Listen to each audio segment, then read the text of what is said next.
ইরানের সঙ্গে বাণিজ্য করলেই শুল্ক আরোপ। সৌদি সিরিয়ার মধ্যে বিলিয়ন ডলারের চুক্তি। ট্রাম্পের শান্তি বোর্ডে যোগ দেবে না ইতালি। জেদ্দায় মার্কিন নৌবাহিনীর অবস্থান প্রস্তুত সৌদি আরব। ইসরায়েলগামী মার্কিন বিমানের আয়ারল্যান্ডে যাত্রাবিরতি কেন? ইরানের সঙ্গে বাণিজ্য সম্পর্ক বজায় রাখা দেশগুলোর ওপর অতিরিক্ত শুল্ক আরোপের হুমকি দিয়ে নতুন একটি নির্বাহী আদেশে সই করেছেন মার্কিন প্রেসিডেন্ট ডোনাল্ড ট্রাম্প। শুক্রবার জারি করা এই আদেশের মাধ্যমে তেহরানের ওপর অর্থনৈতিক চাপ আরও বাড়ানোর উদ্যোগ নিল যুক্তরাষ্ট্র। হোয়াইট হাউস জানিয়েছে ইরানের পারমাণবিক কর্মসূচি এবং আঞ্চলিক স্থিতিশীলতা বিনষ্টের অভিযোগকে কেন্দ্র করেই এই কঠোর সিদ্ধান্ত নেওয়া হয়েছে। আদেশে নির্দিষ্ট শুল্কহার উল্লেখ না থাকলেও উদাহরণ হিসেবে 25% শুল্কের কথা বলা হয়েছে। নতুন আদেশ অনুযায়ী যে দেশগুলো প্রত্যক্ষ বা পরোক্ষভাবে ইরান থেকে পণ্য বা সেবা ক্রয় করবে তাদের পণ্য যুক্তরাষ্ট্রে রপ্তানির ক্ষেত্রে অতিরিক্ত শুল্ক আরোপ করা হতে পারে। তবে আদেশটি নিয়ে ট্রাম্প সরাসরি কোনো মন্তব্য না করলেও তিনি পুনর্ব্যক্ত করেছেন, ইরানকে কোনোভাবেই পারমাণবিক অস্ত্রের অধিকার দেওয়া হবে না।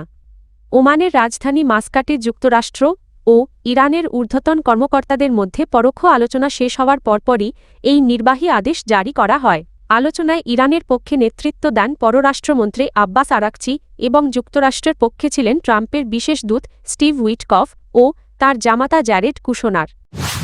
দীর্ঘ 14 বছরের বিধ্বংসী গৃহযুদ্ধের পর অর্থনীতি পুনর্গঠনের লক্ষ্যে সিরিয়া ও সৌদি আরবের মধ্যে বিলিয়ন ডলারের বিনিয়োগ চুক্তি সই হয়েছে। বিমান চলাচল, জ্বালানি, আবাসন ও টেলিযোগাযোগ খাতে এই চুক্তিগুলো বাস্তবায়িত হবে। সিরিয়ান ইনভেস্টমেন্ট অথরিটির প্রধান তালাল আল হিলালি জানান, চুক্তির আওতায় আলেপ্পোতে একটি নতুন আন্তর্জাতিক বিমানবন্দর নির্মাণ, সিরিয়া সৌদি যৌথ উদ্যোগে স্বল্পমূল্যের এয়ারলাইন চালু এবং সিল্কলিংক নামে একটি টেলিযোগাযোগ প্রকল্প বাস্তবায়ন করা হবে। এসব প্রকল্পের লক্ষ্য সিরিয়াকে একটি আঞ্চলিক সংযোগ কেন্দ্রে পরিণত করা। সৌদি বিনিয়োগমন্ত্রী খালিদ আল ফালি জানান, সদ্য চালু হওয়া এলাফ ফান্ড আলেপ্পোর বিমানবন্দর উন্নয়নে প্রায় $2 বিলিয়ন বিনিয়োগ করবে। এ তহবিলের মাধ্যমে সৌদি বেসরকারি খাতের অংশগ্রহণ নিশ্চিত করা হবে। এছাড়া টেলিযোগাযোগ খাতে প্রায় $1 বিলিয়ন বিনিয়োগ আসছে বলে জানিয়েছেন সিরিয়ার যোগাযোগ ও তথ্য প্রযুক্তি মন্ত্রী আব্দুল সালাম হায়কাল। এর মাধ্যমে এশিয়া ও ইউরোপের মধ্যে সংযোগ জোরদারে বিস্তৃত কেবল নেটওয়ার্ক স্থাপন করা হবে।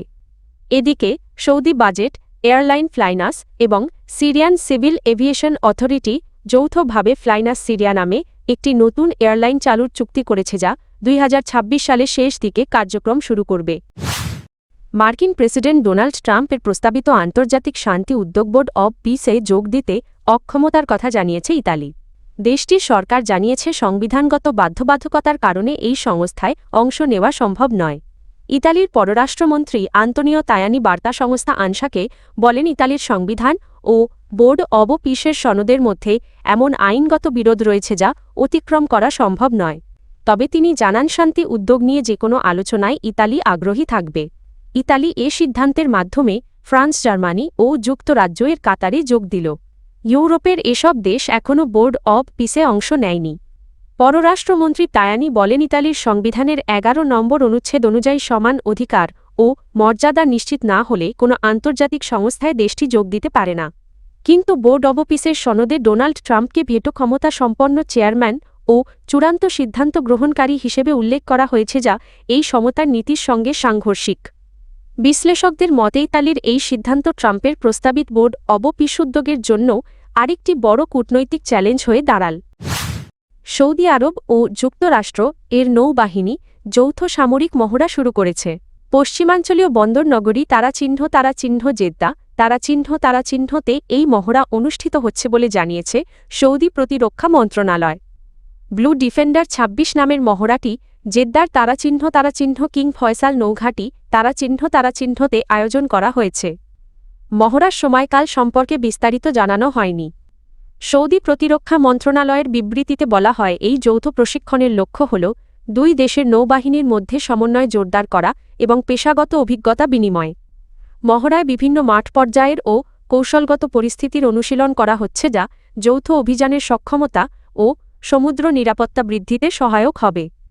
এই মহড়া এমন সময় অনুষ্ঠিত হচ্ছে যখন সৌদি আরব ও যুক্তরাষ্ট্রের মধ্যে প্রতিরক্ষা সহযোগিতা আরও জোরদার হচ্ছে।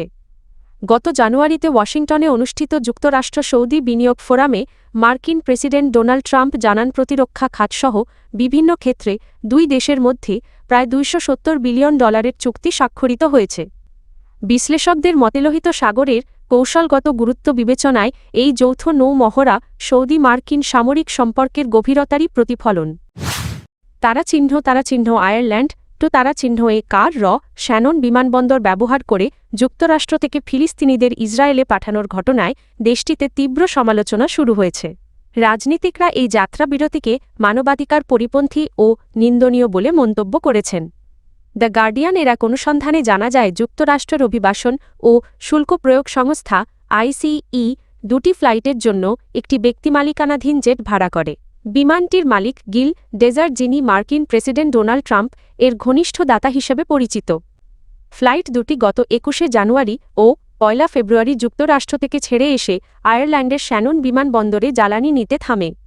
যাত্রীরা জানিয়েছেন পুরো পথে তাদের হাত ও পায়ে শেকল পরানো ছিল এবং তেল আবিবে পৌঁছানোর পর তাদের অধিকৃত পশ্চিম তীরে নেওয়া হয়েছে বলে ধারণা করা হচ্ছে।